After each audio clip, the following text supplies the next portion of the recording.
Welcome to the Workamper Show, brought to you by Workamper.com. This podcast helps you discover how to finance your RV travel dreams. Each one of our episodes will introduce you to people who are already living the RV lifestyle or to work camping opportunities all around the U.S. You'll also learn how to hit the road the right way and make the most of every opportunity. Now let's turn over today's show to your host, Greg Gerber. Today I'm joined by a dynamic duo who turned a one-year RV experiment into a full-time lifestyle and a thriving business.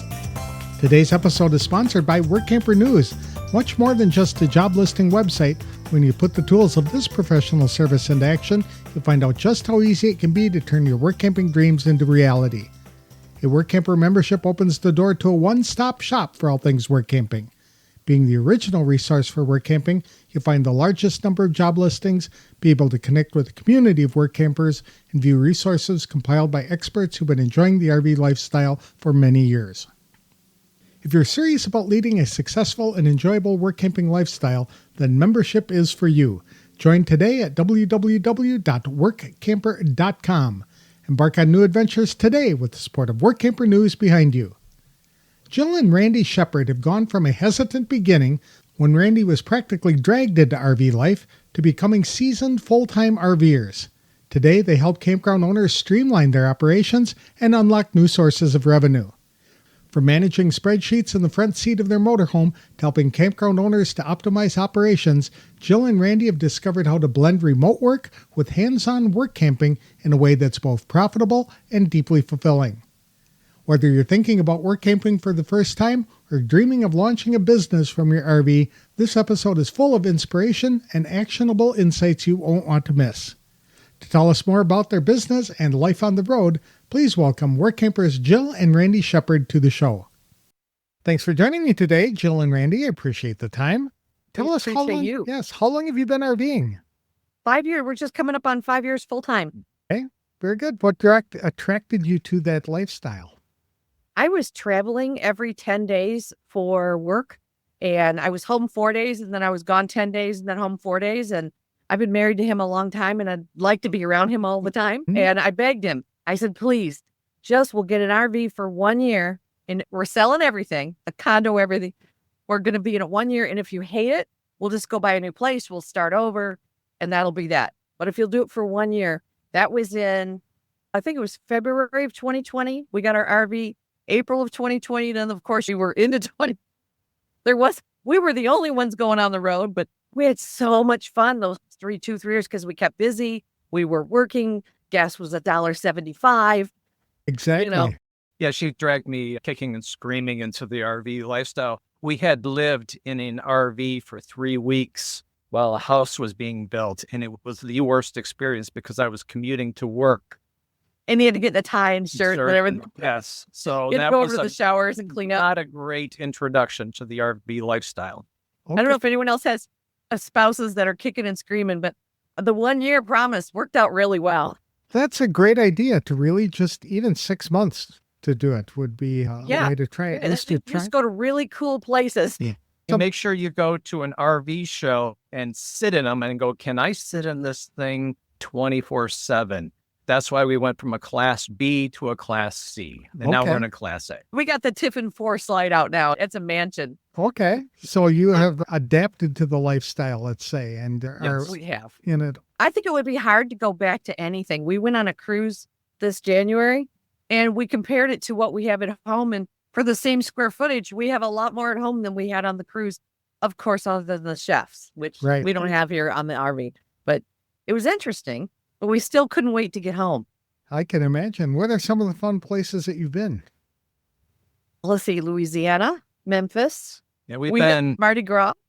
Went through a lot. We've been through a lot of states because the consulting. We've been from Florida up to DC, up to Michigan, over to Iowa, down to Texas, and everywhere in between. We hit our first Texas storm, that one that shut the town down for 5 days. And we were all in a camping ground, and then everybody around us just started packing up and doing stuff and taking off. And they're like, they're closing the campground. I'm like, what do you mean they're closing the campground? We're kids from Michigan. We don't do that.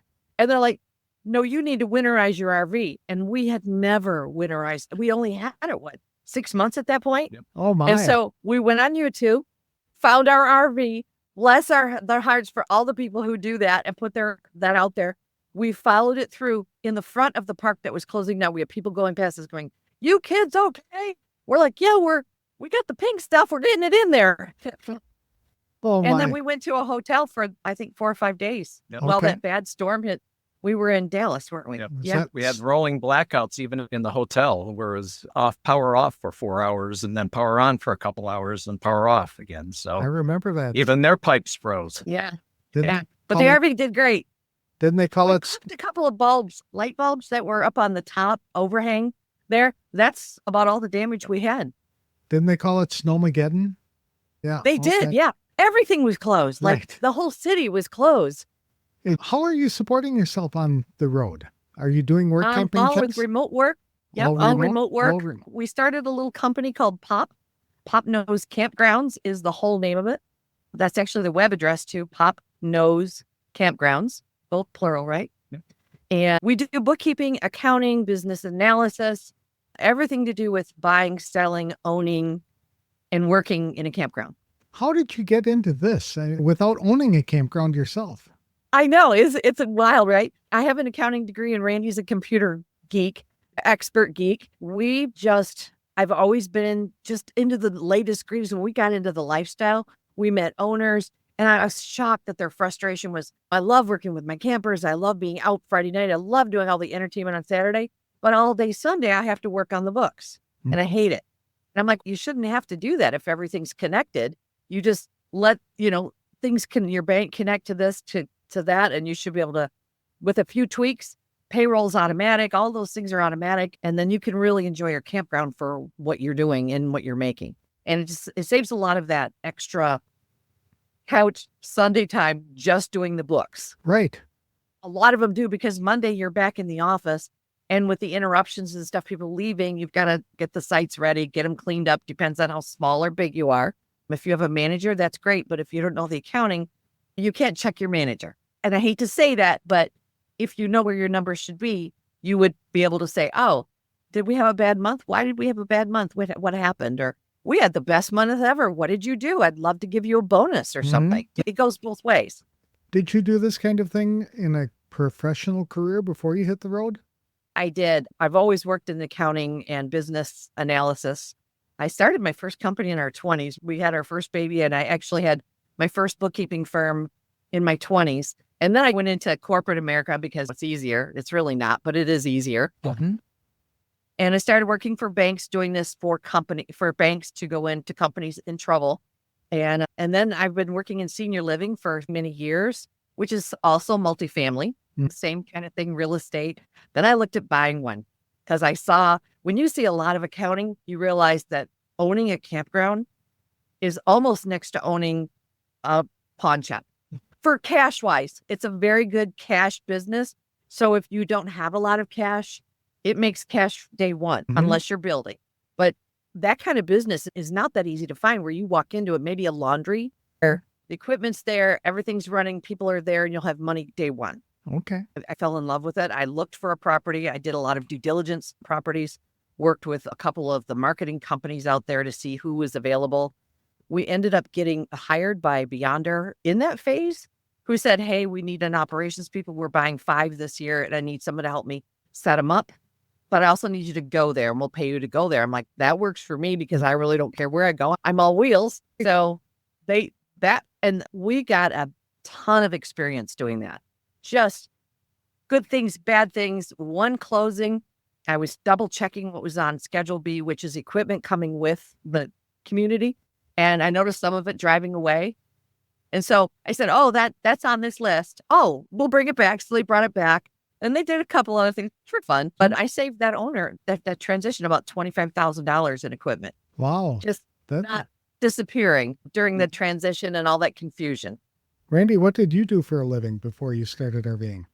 I was in systems for many years, and then through changes of life, I became a general manager at a senior living company and was the general manager for that company, which is dealing with, you've got a restaurant, you've got housekeeping, you got all of that. So good transition for campgrounds.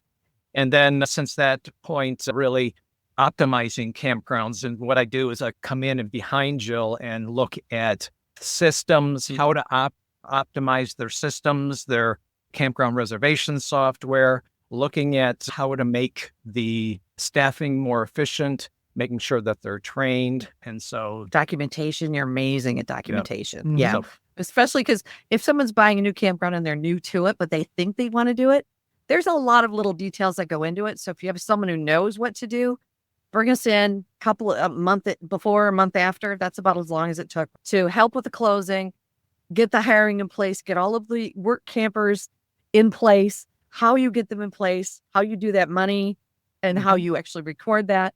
There's a lot of different states with different rules. So you just make sure you get your lodging taxes in there. There's just a lot of little things that once you get them automated, there's a ton of peace of mind for that owner, just a ton, because they know, I know this is handled. I know this is handled. I can concentrate on maybe marketing or getting out there and doing stuff for my community to bring more of them in, and or advertising. I can spend my time where I need to build my business or scale it back, whichever they want to do. It's easy because their accounting system and their reservation system, all of that stuff works together. And that's the important part. one other thing is to looking at what additional revenue streams can you bring in.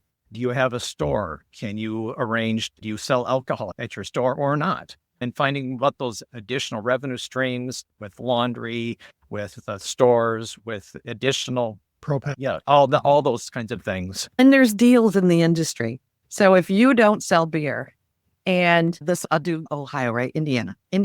Was it Indiana? Okay. Indiana has a no cold beer sold out of those. Okay, great. So it's warm beer, but they would install refrigeration for that place because we were selling their beer. So they brought in all the refrigeration for all their other stuff for free and installed it. So it was weird, but then they came up with, they found a golf cart that was a hot and cold golf cart, deliver hot and cold.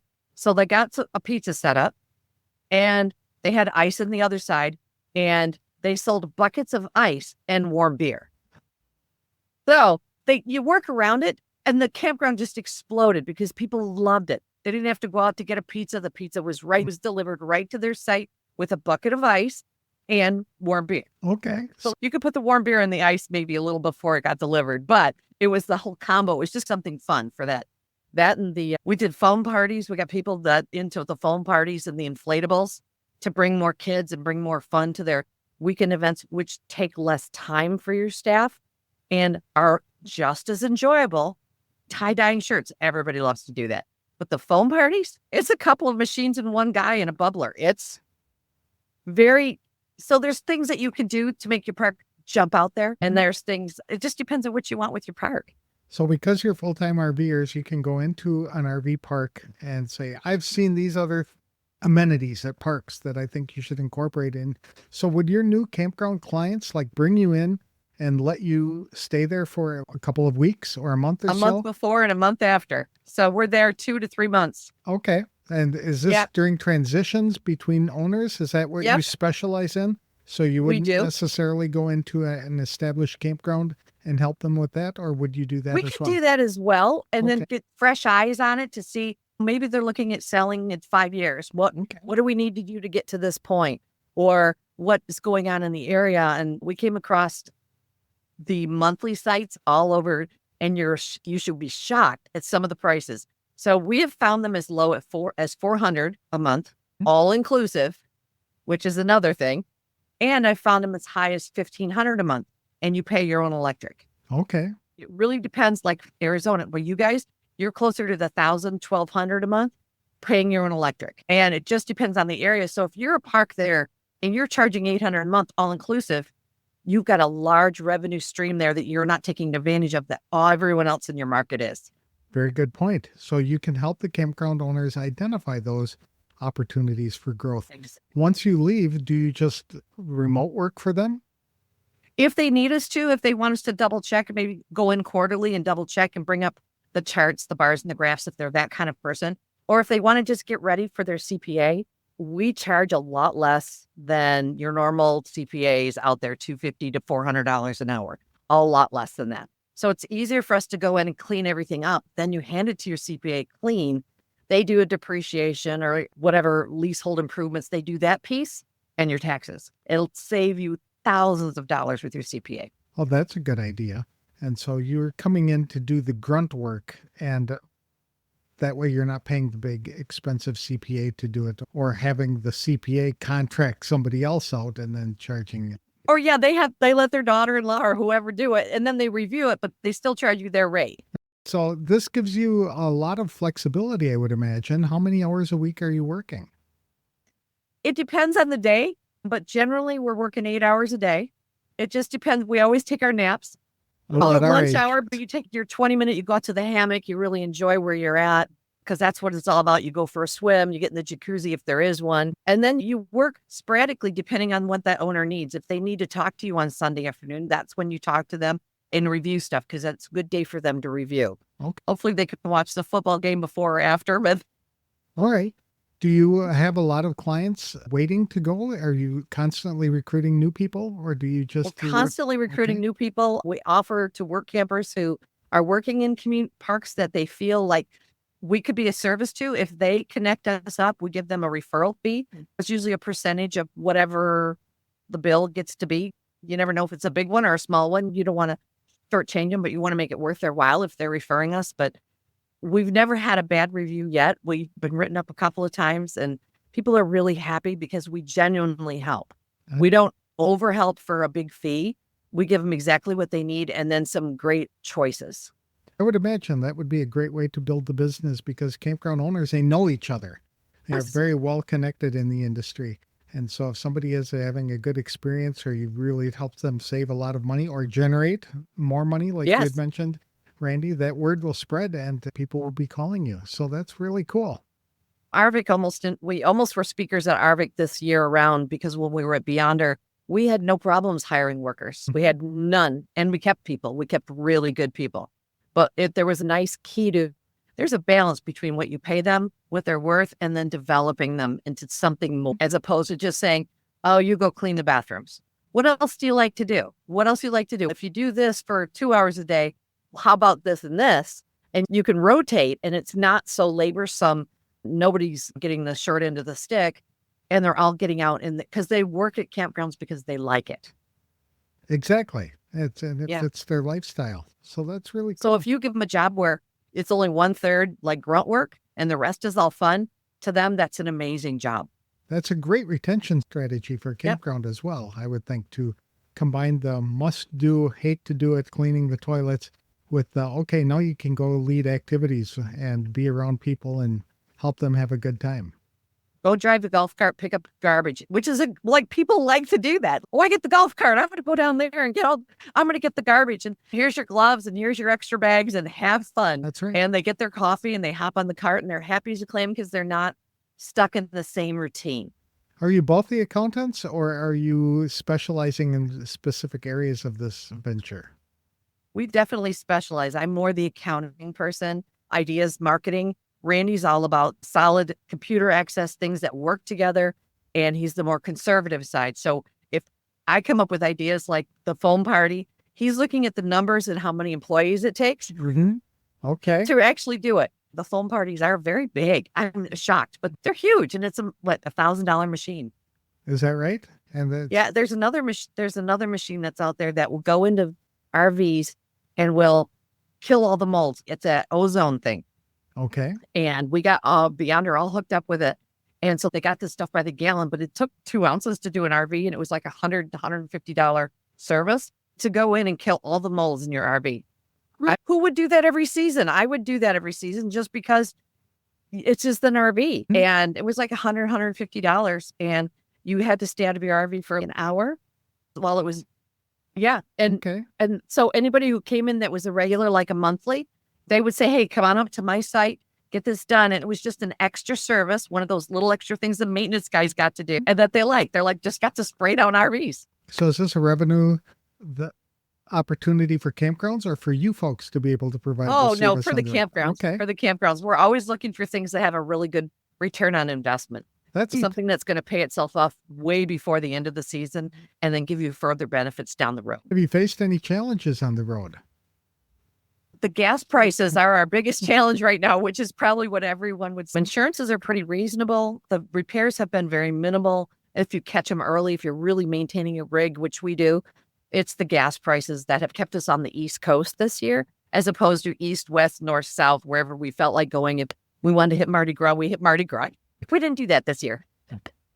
And the other thing is to make sure when you're purchasing your RV that you get a good road insurance. When we purchased this, even though it was used, it came with an excellent insurance that we ran into a couple problems and we had them fixed pretty easily. Yeah. And then the other thing for the road is enjoying your travels. Is when you're traveling from one state to the other, my favorite, I'm not an affiliate with them, but Harvest House. Oh, yeah. I just love Harvest House. We stop at breweries, distilleries, wineries, casinos. We also stopped at a couple of caves and Goat caves or something, wasn't it? I don't know. Oh, no, we didn't see the goat place. No. That's right. We didn't get there. But we tried every day we plan. We drive 3 hours, 3 to 4 hours if we're going. No more. We get in early. We enjoy our area. We go in. But the Harvest House have been wonderful. It gives us another adventure along the adventure. Okay. And you get to support local businesses that way. Yeah, which we really like to do. Very good. What kind of remote work are you doing besides the business that you have now serving your prior clients? Last year, all summer long, I was a Workamper at a COE park, and I just worked in the ticket booth. The ticket booth. Handing out annual passes. And handing out annual passes. It was 24-hour, 4-day week thing, and it worked out very well. You had afternoons Friday through Monday. Yep. Which worked out good for him. And I was working from the RV the other days of the week, or we could go somewhere if we wanted to during the week. But we got a paved spot, full hookups. Yep. The COE at Kerr Dam was amazing. The sites were beautiful. They were big, right on the water. So we were right on the water all last summer. So you're combining traditional work camping with remote work. A best of both worlds. Okay. Yep. Good. Taking Super. advantage of the opportunities as they come up. Absolutely. If you had to start over right now, is there anything you'd be doing differently? I just started with the A because it's got the fireplace, and when we're extended out, it's 14 foot across. You can't beat that. Right. And I sent you a picture. Yeah, I think I sent you a picture of my work area. I work in the passenger seat with that front area. It's my view of work is the woods. That's the whole thing. You get a little warm, you open your window, or you turn on your fan or your extra light overhead, because everything's sitting right there in that front area. Whereas before in the sea, we didn't use that area a whole lot. So it's just given us 8 more feet of work area that can stay set up, and we can still come back and have dinner on our table. And it's just, I love it. I really love it. Yeah, my work area is I just turn the driver's seat around and have my computer desk and This one? everything that it's sitting. It's got wheels, so we're over here in the living room area. It's a standing desk. I can lift it up, lower it down whenever I need to, and just make it total use of the area. We've always liked working together. So I know a lot of couples love it or hate it. So when he was out at the shack the 4 days a week, it was really quiet in here. I got a lot of work done. I got a lot of crafts done. I watched the movies I wanted to. For us, or go bike riding because he was busy. But yeah, they were wonderful to work for and very consistent just with what they needed us to do. Very supportive. I really like the COE campgrounds really a lot. And now I guess for 2 years with the background check and everything, we could go back, and as long as we work every 2 years for them, we'll have a lifetime of great. Some of those parks are amazing. The ones out west. You were saying COE. Is that the Corps of Engineers, the Army Corps of Yes. Engineers? Okay. I very thought good. you had to be a military person to work there, but you don't. Not at all. It's No, and very in fact, popular. we got that job through Workamper. Okay, good. Yep, that's how we connected up. Super. Are you still doing that? Just finding when you don't have a client to go to, are you just finding those kind of work We camping might. jobs? We We might. might We're not right now. We have a new grandbaby up Okay. in this area, so I'm probably not moving for about 6 months. But then maybe when she starts running around and getting into things, I might need a trip. How many grandkids do you have? This is our 4th. Okay, that's neat. Are they all in this area, or do you? No, they're Okay. in Michigan and Florida. This is the only one right here in this area. So we have 2 other states we can visit when we want. That's right. And it's so nice to be able to visit the grandkids with an RV because you each maintain your own separate space. You're not climbing into their Huge. routine and things like that, which is With a new baby, oh my Right. goodness. Yeah. We're getting the sleep. Hmm. They look so tired. Do you have any advice for people who might be considering becoming a work camper, jumping into this lifestyle? Yeah, definitely joining Workampers because that is where all of the jobs are. Where all of the, I would say, notable jobs are, like reliable. Unless you know somebody who knows somebody who has a park, that's the best way to find something. I never would have gone for COE except for they said it's right here. It was an hour away from the kids, and I knew she was pregnant, so I said let's try it. And we were an hour away the whole time she was pregnant, up until the day she delivered when they called us and said we need you right now. We'd extended because we were enjoying that park so much. It was 9,000 acres. Wow. It's a massive park. It's a massive park, and it's got several locations for your boat and bike trails, and it's just beautiful. It's beautifully maintained. I remember staying at a couple of Army Corps of Engineer parks when I was RVing myself, and they were, you're right, they were massive as far as size were concerned. Plenty of room between you and the neighboring sites, and they were beautiful parks. Yeah, very well maintained. I just, like when the leaves came down, they have a leaf blower thing that came through and just blew all the leaves, and it came through our parking lot. I'm like, wow, all I have is my little site now to do. This is just really, it was really, and the people were terrific to work with. They really were. So both Workampers jobs. Did we get Beyonder also through Workampers? I think we might have. I'd have to think back, but yeah, I've always watched it. I watch it as it comes through every week and see what's new and say, golly, do I want to spend the summer in Utah, or do we want to go do this? Or I could back this up. I guess it's really, you do have to plan 6 months out. You do have to know where you're going or an area that's interest. But once you get that main one, then you can fill in with other great little plans on the way to get there. Especially when you're volunteering at Army Corps of Engineer parks, because they don't require the commitment, I don't think, that most of the private parks have for the entire season. We want you to work from middle of April to the middle of October. With the Army Corps of Engineer parks, you can go in there and work a month or maybe 2. They do. They really do. We did end up working the whole season, didn't we? Yeah. We ended up, plus a couple of months extra because they needed some help, and we had the time, so it was no big deal. So they do it both ways. What were you going to say, Randy? I think the advantage of the work campers is you look at your specialties, because a lot of the listings show, okay, we need maintenance help, or we need you to do this. And knowing what you're willing and unwilling to do is key before taking on a position. Yeah, I'm looking for office stuff. Now I don't want to go out and do bathrooms. So that cuts out a lot of work campers because that's what they want you for. But if they want camp hosts and they want people at the shack, we're happy to do that. I love people, and that was a lot of fun. Other than killing spiders, that was the only thing you had. So the key is to be honest with these folks when you're interviewing them, to say, this is what I like to do, this is what I don't like to do, rather than just assuming that you're going to be able to do whatever you want to do. Oh, yeah. No, all those jobs are very specific that are on there. And they will say, I'm looking for a couple, and I don't care who, but one of them's got to be a lawn care person, and one's got to be an indoor person.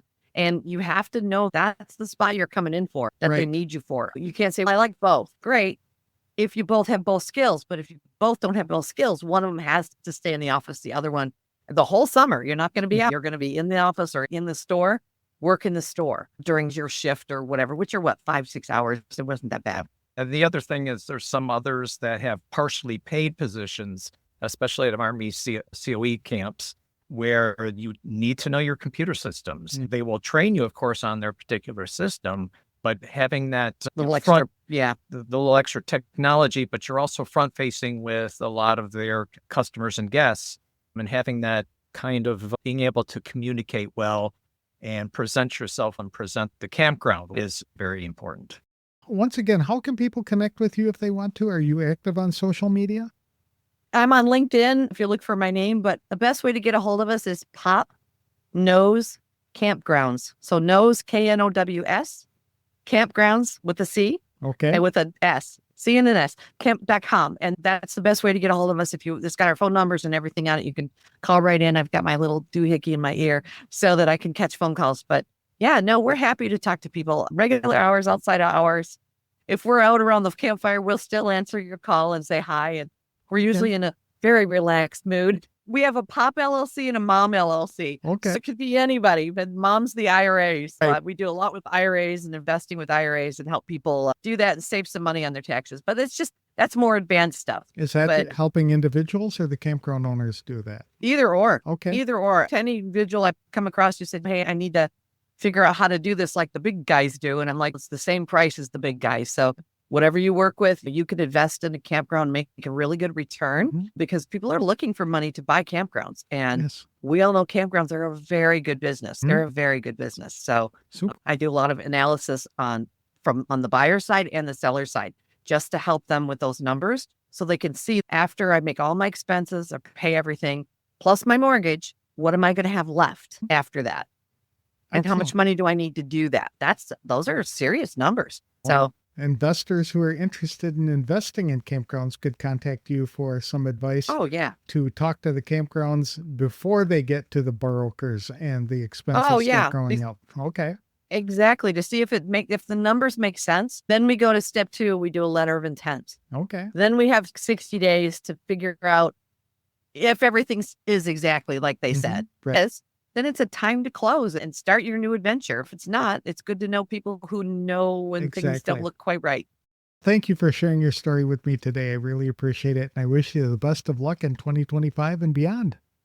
Thank you. Great. And you've just been the best. I love your background and we just love talking to you. Thank you.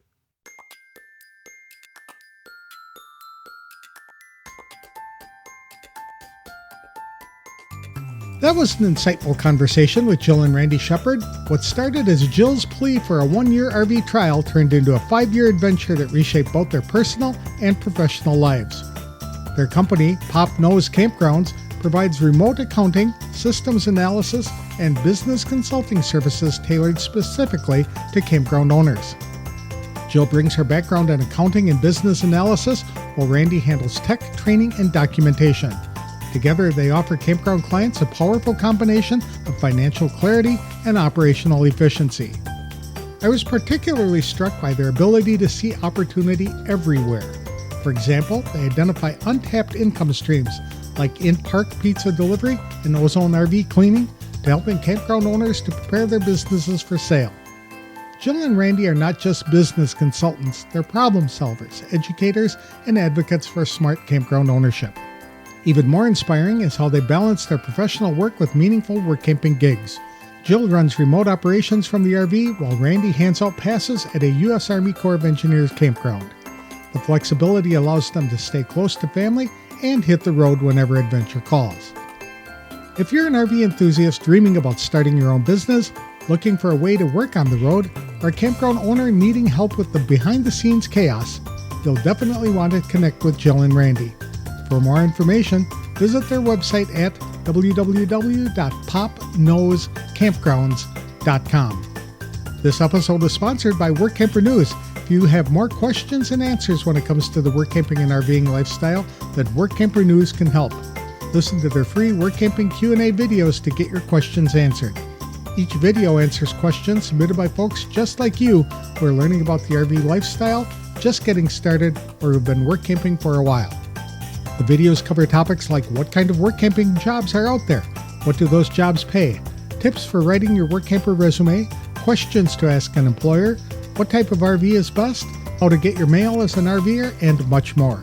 Listen to detailed answers now by watching the videos at workamper.com/answers. In the description of each video, you'll find a list of questions that were answered so you can quickly jump to the answers you want to hear. Check out the free Workamping Q&A videos to get your questions answered today. That's all for this week's show. Next time, I'll be interviewing a business owner who has an income opportunity for technically minded folks who love to travel and can relate with business owners and RV owners. I'll have more details on the next episode of The Workamper Show. Thank you for listening.